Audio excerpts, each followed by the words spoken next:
Hola, buenas tardes a todos. Vamos a continuar con la serie de vídeos que estábamos haciendo sobre el tema de los planes de pensiones, el ahorro para la jubilación y demás, con la inestimable ayuda de Mafre. Y tenemos nosotros a Nicolás. Hola, Nicolás, ¿cómo estás? Hola, buenas tardes. Hoy, Bien, hoy continuaremos y haremos la última sesión de esta serie de vídeos, que espero que las hayáis visto todos, y si no habéis visto los anteriores, os recomiendo verlos porque son realmente interesantes. Hoy iremos a algo un poco más nicho, que son los planes de pensiones de empleo. Concretamente, exploraremos las posibilidades que tienen dentro de los planes para pymes, autónomos, pero bueno, seguro que tanto si sois empresarios autónomos o como si sois trabajadores que tengáis un planes de pensiones de este tipo en vuestra empresa en la que trabajéis de este tipo, pues os va a interesar. Así que bueno, os animo a ir poniendo las dudas, que tenemos aquí un verdadero experto, así que Nicolás nos puede responder. Así que nada, Nicolás, cuando quieras, comienza.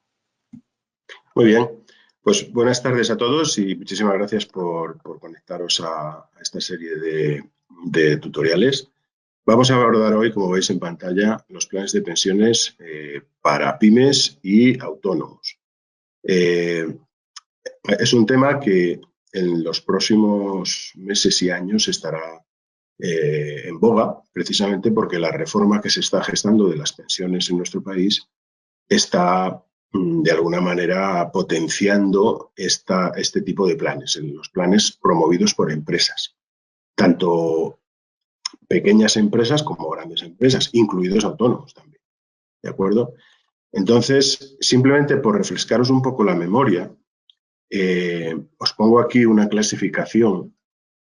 Hay más clasificaciones, pero esta es una de ellas y viene muy bien para el tema que vamos a comentar.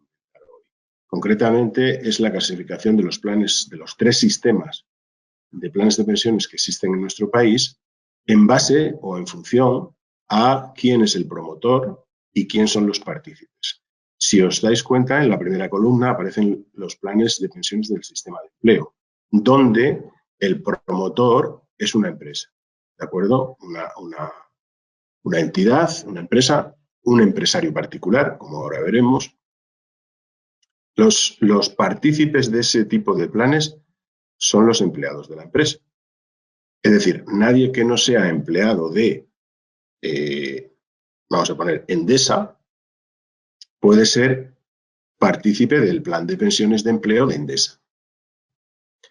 Y las aportaciones a un plan de empleo las puede hacer la empresa solo a favor del trabajador. Ambos pueden aportar, el trabajador puede aportar a su plan de empleo y la empresa aportar, a hacer aportaciones a su nombre también. Pero lo que nunca puede hacer en un plan de empleo es que aporte solo el trabajador, ¿de acuerdo? O aportan los dos o solo aporta la empresa, pero nunca el trabajador solo.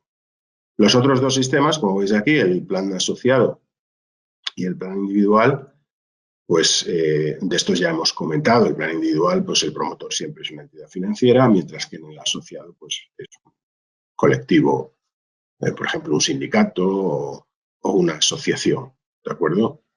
Entonces, nosotros nos vamos a centrar esta tarde en los planes que promueven las empresas o que promueven los profesionales autónomos generalmente, ¿de acuerdo? Y, como digo, nos vamos a centrar en los denominados planes del sistema de empleo. Mirad, la primera pregunta que nos surge aquí es ¿quién puede promover un plan de empleo? Y ahí tenéis una relación de todas las figuras de características de empresa, personas jurídicas, podríamos decir, que pues, pueden ser promotores de un plan de empleo. Como veis ahí, cualquier sociedad o empresa, una corporación, que es un grupo de empresas, una entidad pública, la propia administración para sus empleados, que son los funcionarios, puede promover, y de hecho lo hizo en su momento, un plan de empleo para todos los funcionarios. Es el famoso plan de pensiones de la Administración General del Estado. Un empresario individual, en tanto en cuanto tenga empleados, puede hacerlo. ¿De acuerdo? Un empresario, sabéis que los empresarios pueden ser persona física o persona jurídica. En este caso, estamos hablando de un empresario persona física, con un DNI, no con un CIF. Un profesional independiente, lo mismo, la misma figura. Imaginaos un abogado que tiene un despacho y tiene empleados, ¿de acuerdo? En el despacho. Bueno, pues él es un profesional, sus rendimientos son de actividades económicas y puede ser promotor de un plan de pensión. Y fijaos la última, dice, conjuntamente varias de las figuras anteriores. Estamos hablando de que en los planes de empleo se da la modalidad de planes de empleo de promoción conjunta. Estos planes son, como si dijésemos, planes de empleo colectivos, donde hay varias empresas como promotores. Es un plan que se abre y que las empresas mayores o menores, o incluso los autónomos o los profesionales liberales, se pueden adherir a un plan que ya está constituido, ¿de acuerdo? Y entrar como partícipes con los empleados de la empresa. ¿Quién puede ser partícipe en un plan de empleo? Pues obviamente, como estábamos diciendo antes, cualquier empleado, ¿de acuerdo?, que tenga relación laboral o vínculo laboral con el promotor y que cumpla las condiciones, obviamente, de adhesión, que ahora veremos, los requisitos, ¿de acuerdo? Pero también pueden ser partícipes los propios empresarios, personas físicas que a su vez eran promotores en la pantalla anterior. Es decir, un autónomo puede ser promotor de un plan de pensiones de empleo para su empresa, donde pueden entrar como partícipes sus empleados y él mismo, ¿de acuerdo? Y por último, pues incluso personal que ya no es empleado del promotor, pero con el cual subsiste algún tipo de compromiso, también puede seguir como partícipe de un plan de empleo, ¿de acuerdo? Incluso personal con relación laboral de carácter especial, léase, pues consejeros, etcétera, etcétera, ¿de acuerdo? Esos serían los partícipes. ¿Quién podría ser partícipe? Hay una serie de requisitos en un plan de empleo, en los planes de pensiones en general, pero sobre todo hay uno que aplica muy directamente a los planes de empleo, que es el principio de no discriminación. Y digamos que el reglamento establece, como veis ahí escrito, que en el sistema de empleo el principio de no discriminación se despliega en tanto en cuanto cualquier empleado del promotor que tenga unos requisitos de antigüedad y que como mínimo sean 2 años, pueda estar acogido al plan o en condiciones de acogerse. Es decir, me explico. Una empresa contrata a una persona, si esa empresa tiene un plan de empleo, la puede dar de alta en el plan de empleo de inmediato. Nada más contratar. Puede darle de alta a lo mejor al año. Puede darle de alta a los 2 años. Lo que no puede es excluirle del plan de empleo si lleva al menos 2 años ya. ¿De acuerdo? Todos aquellos que lleven un mínimo de 2 años pueden estar acogidos al plan o, si no lo están, es porque habrán renunciado expresamente a ello. Es decir, la no discriminación implica que todo aquel que lleve al menos 2 años de antigüedad, si no está inscrito en el plan, la empresa estaría incumpliendo este principio. ¿De acuerdo? Ojo, fijaos el segundo punto. La no discriminación no es incompatible con la diferenciación de aportaciones, siempre que se realicen por motivos objetivos. Es decir, y os pongo un ejemplo. Resulta que una empresa determinada establece que va a hacer aportaciones a favor de sus empleados, por ejemplo, por el 5% de la masa salarial. Es decir, a cada uno de los empleados le va a aportar el 5% de su salario. Obviamente, todo el mundo en la empresa no gana el mismo salario, con lo cual habrá aportaciones distintas para cada trabajador. Es un criterio objetivo, es un porcentaje del salario. El que gana 50.000 euros, pues su 5%. El que gana 60, su 5%. El que gana 30, su 5%. ¿De acuerdo? Esa sería un poco la idea. El principio de no discriminación es importante porque cuando se contrata por parte de una empresa un plan de empleo, esto lo tienen que especificar, ¿de acuerdo?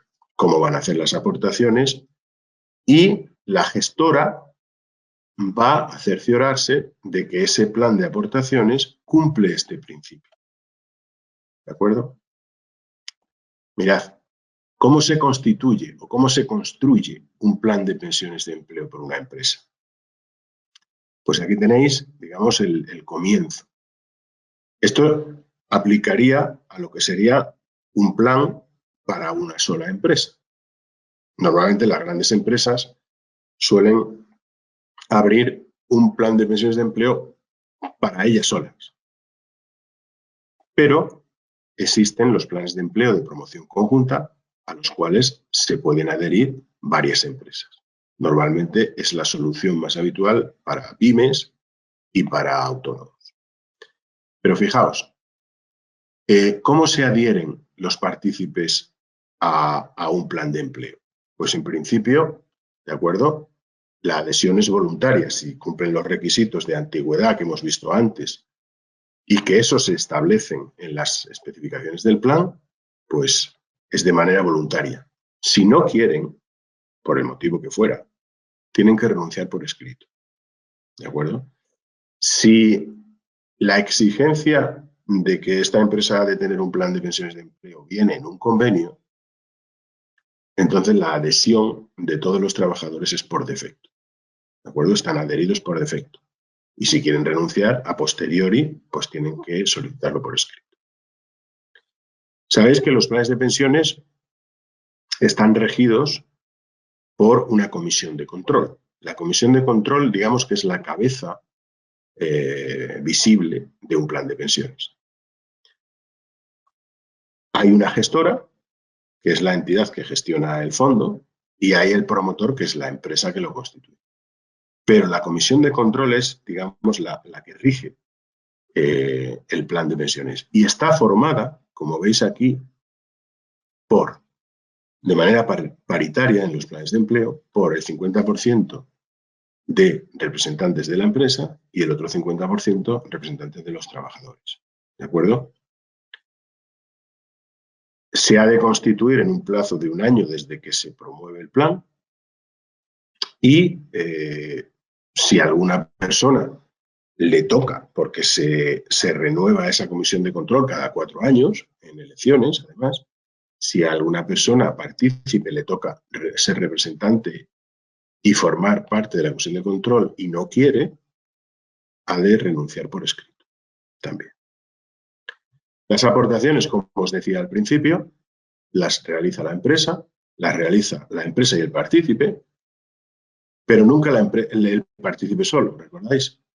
Y como aportaciones a plan de pensiones, las que hace la empresa a favor del partícipe, se las imputa de manera obligatoria como una retribución en especie en su recibo de salarios, ¿de acuerdo?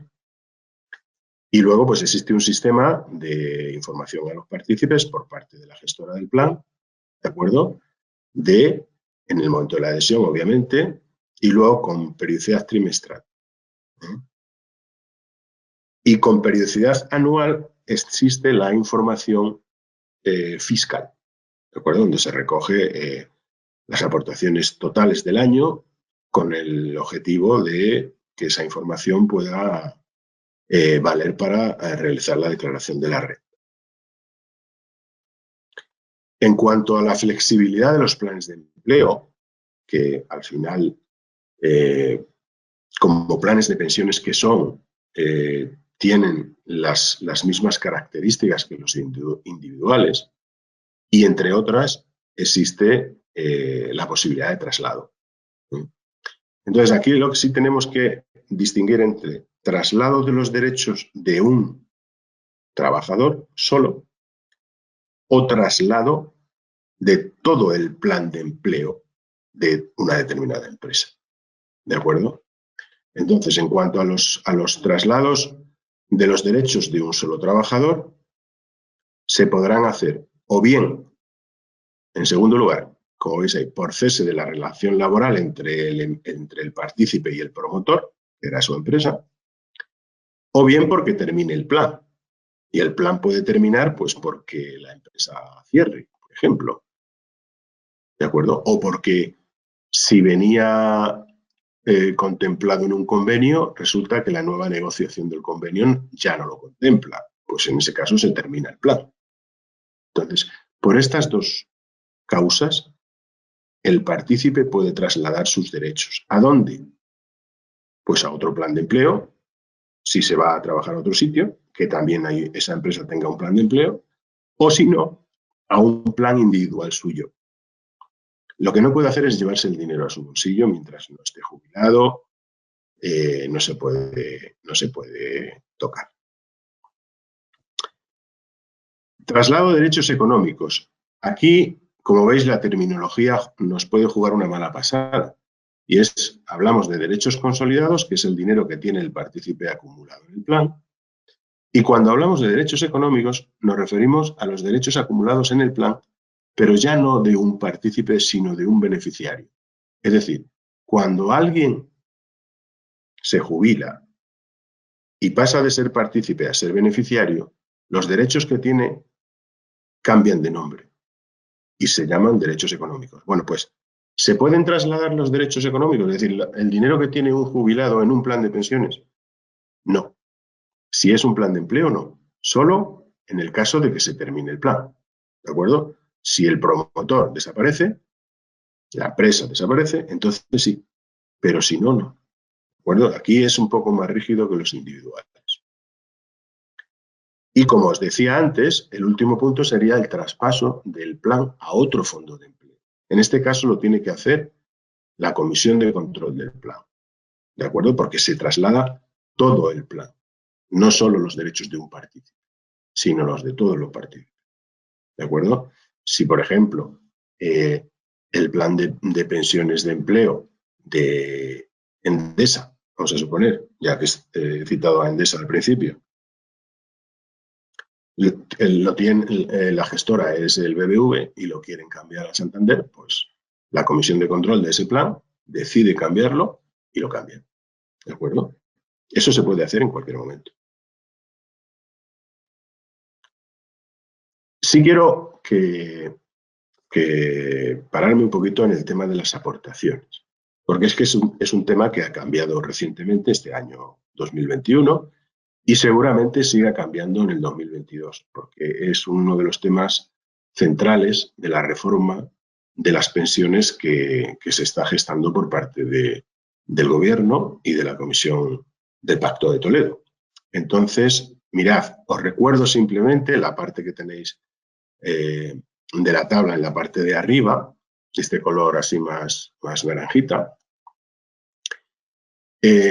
las aportaciones actuales a los planes individuales, que como sabéis, a un plan individual se aporta como máximo 2.000 euros. Y se deduce o lo aportado, con el tope de los 2.000 euros, obviamente, o el 30% de los rendimientos netos de trabajo y actividades económicas, la menor de las dos cantidades. ¿De acuerdo? Salvo que ese plan individual corresponda a una persona con discapacidad. Entonces ese límite se amplía bastante, como ves ahí. Puede llegar hasta 24.250 euros anuales. ¿De acuerdo? Sabemos que a un plan de pensiones de una persona con minusvalía puede aportar el propio minusválido y sus familiares hasta el tercer grado de parentesco, que es la última de las filas de esa parte. ¿De acuerdo? Los familiares podrían aportar hasta 10.000 euros a favor del minusválido. ¿De acuerdo? Entre todos, incluido el propio minusválido, no se podrían exceder de 24.250 euros anuales. Y las aportaciones que haga un familiar se las deduce el familiar que aporta. ¿De acuerdo? Y se sumarían a los 2.000 euros que esa persona hubiera hecho a un plan individual que él tuviera. ¿De acuerdo? A esos 10.000 euros aportados a favor de una persona con minusvalía no se le aplican los límites individuales. Otra aportación susceptible de tener en cuenta es cuando el cónyuge de una persona hace aportaciones a un plan de pensiones, pero no tiene rendimientos que desgravarse. ¿De acuerdo? Esa persona o bien no trabaja o bien tiene rendimientos inferiores a 8.000 euros. Entonces, se pueden aportar a favor del cónyuge y desgravarse hasta 1.000 euros anuales. ¿De acuerdo? Eso sería lo relativo a los planes individuales. ¿Qué pasa con los planes de empleo? ¿Qué es lo que ha cambiado y que nos interesa puntualizar? Bueno, ha cambiado todo, pero nos interesa puntualizar, como os decía, las aportaciones de las empresas a favor de los trabajadores a los planes de empleo. Veis ahí que la aportación empresarial puede ser de 10.000 euros. Y leo, este límite no se suma, sino que sustituye al individual. Es decir, en caso de aportar 2.000 euros el individuo, el trabajador, al plan de empleo, la empresa podría aportarle otros 8.000, de tal manera que la suma de los dos no supere los 10.000, que es la cantidad que puede entrar como máximo en un plan de empleo a favor de una persona en un ejercicio. ¿De acuerdo? De todas maneras, esto ahora quiero que lo desgranemos en función del tipo de empleado que tenga la empresa. Fijaos, porque hay casuística. En este árbol vemos que las aportaciones empresariales a los planes de empleo va a depender del tipo de empresa de que estemos hablando. Si os fijáis en la parte de la izquierda, hablamos de una empresa donde el empresario es una empresa individual. ¿De acuerdo? Una empresa individual que tiene una empresa, pero que obligatoriamente tiene que estar dado de alta en el régimen especial de los trabajadores autónomos, porque si veis abajo el cuadrito azul, dice, deberán estar en el RETA, el régimen especial de los trabajadores autónomos, todos los socios o directivos que tengan el control de la sociedad o ejerzan funciones de dirección y gerencia. Obviamente, si la empresa es una empresa individual, tiene el control de la sociedad. ¿De acuerdo? Entonces, en esos casos, si tiene empleados, podrá aportar hasta 10.000 euros para él y para sus empleados, porque él es promotor y partícipe. ¿De acuerdo? Según los límites que acabamos de ver antes. Pero si no tiene empleados, tiene una empresa, pero es él solo, no puede aportar más que un partícipe individual, es decir, 2.000 euros como máximo. ¿De acuerdo? ¿Qué pasa si en lugar de ser un empresario individual es una sociedad, una empresa? Pues aquí tenemos varias figuras. Una, el trabajador, el de la derecha del todo, el empleado que está dado de alta en el régimen general. En este caso, la aportación de la empresa puede llegar hasta los 10.000 euros. ¿De acuerdo? Si aporta 2.000 euros el empleado, la empresa le podría aportar a 8.000 más, para no pasarse de los 10.000.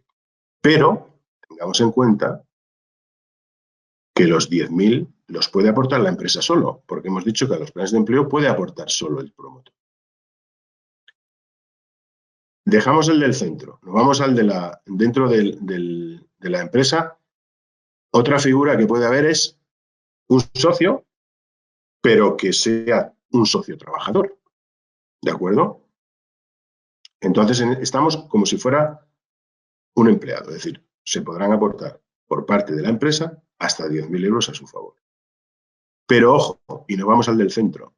¿Qué pasa si el socio tiene atribuidas funciones de administración y gerencia?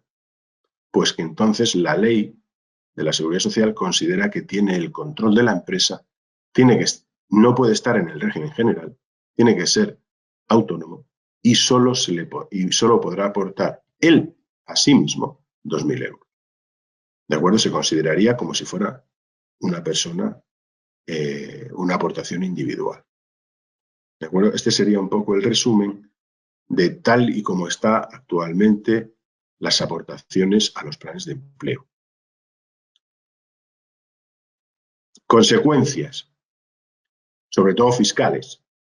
Pues mirad, ahí esas contribuciones a favor de los trabajadores o socios que estén en el régimen general, es decir, que no tengan el control de la sociedad, pues las características que tienen son esas aportaciones, obviamente la empresa se las deduce como un gasto de personal, precisamente se las deduce porque se las imputa al trabajador como un rendimiento del trabajo, en especie, pero como un rendimiento del trabajo. Por aquello de la corresponsabilidad fiscal, nadie podrá desgravarse nada si no hay otro que pague por ello. Es decir, la empresa se lo desgrava en el impuesto de sociedades porque hay un trabajador que lo va a declarar como rendimiento en su IRPF. ¿De acuerdo? Bien, esas imputaciones, que son obligatorias, de la aportación que la empresa hace a favor de su trabajador, no lleva, a diferencia de otras, no lleva el requisito del ingreso a cuenta. ¿Por qué? Pues porque es un dinero que no va a pagar impuestos. Es decir, los pagos a cuenta son pagos a cuenta de un impuesto que se pagará cuando se haga la declaración de la renta. Pero las aportaciones a los planes de pensiones desgravan. Es decir, es un dinero que no va a pagar impuestos, por lo tanto, no ha lugar un ingreso a cuenta sobre ese dinero. ¿De acuerdo? Es la única retribución en especie que no requiere de ingreso a cuenta. Y por último, ¿cómo le afecta la fiscalidad al trabajador? Se lo imputan, lo declara, pero como es un plan de pensiones, lo deduce. Es decir, el efecto fiscal para el trabajador es neutro.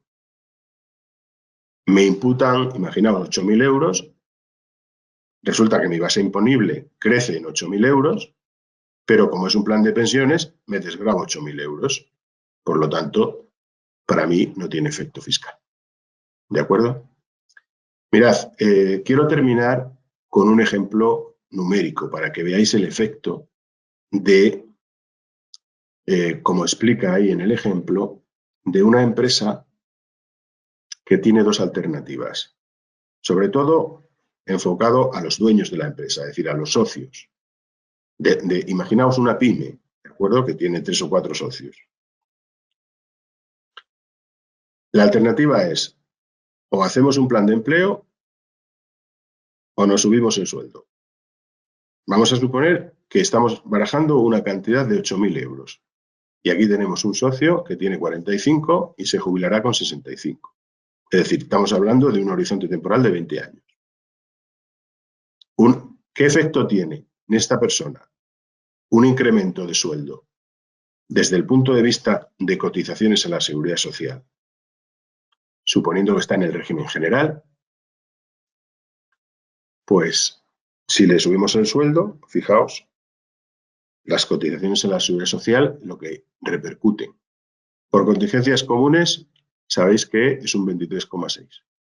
Luego, si resulta que es un socio o un directivo, el tipo sobre los accidentes de trabajo es un 0,99 por el epígrafe de directivos y administradores. Es decir, el coste para la empresa es un 24,59, que sobre 8.000 euros, como veis ahí, serían 1.967. Pero es que el trabajador también paga a la Seguridad Social, concretamente un 4,70, que sobre los 8.000 euros son 376. Es decir, una subida de sueldo de 8.000 euros para una persona que está en el régimen general representa en gastos de seguridad social entre la empresa y él, sus 8.000 euros se le quedarían en 5.656,80. Que si ese dinero lo coge y lo pone a trabajar en un producto de inversión, para una estimación de una rentabilidad anual media durante 20 años del 5%, tendría acumulados 202.056,66 euros. ¿De acuerdo? ¿Qué pasa si esos 8.000 euros, en lugar de subirle el sueldo, puesto que lo que se está barajando es facilitar la jubilación de los socios trabajadores, se lo mete, la empresa abre un plan de empleo o se adhiere a un plan de pensiones de empleo de promoción conjunta? Pues que la aportación de los 8.000 euros es neta. No hay descuentos por pagos a la seguridad social. Es decir, desde el primer día se ponen a trabajar los 8.000 euros y así cada año. De tal manera que al vencimiento, cuando llegue a los 65, al cabo de 20 años, habrá acumulados 285.754, estimando a la misma rentabilidad, al 5%. Si hacéis un pequeño ejercicio de comparación, resulta que la opción del plan de pensiones de promoción conjunta supone un diferencial de un 41,42% más. ¿De acuerdo? Yo creo que la elección está clara. Es decir, si la alternativa es, oye, la empresa quiere ayudar a las pensiones de jubilación de sus socios. ¿Y cómo lo hacemos? ¿Hacemos un plan de pensiones o nos subimos el sueldo? Bueno, pues aquí tenéis numéricamente cómo queda cada una de las dos alternativas. ¿De acuerdo? Bien, pues hasta aquí el tutorial de hoy. Creo que hemos tocado los aspectos más importantes de esta vía de ahorro para la jubilación y ahora, si tenéis preguntas, pues estaré encantado de responderlas. Vale, Nicolás, sí, tenemos algunas preguntas por aquí acumuladas. Creo que has respondido algunas de ellas, pero bueno, por si quieres aclarar y matizar, te las voy a hacer, ¿vale? Nos preguntan, si soy autónomo sin empleados, ¿puedo hacer un plan de pensiones para mí o solo podría hacerlo como persona física? Si no tienes empleados, no puedes ser promotor. O sea, te tienes que hacer un plan de pensiones individual como cualquier otra persona física. Así es. Vale. Preguntan, como empleado, ¿puedo seleccionar el plan de pensiones que quiera o será a elección de la empresa?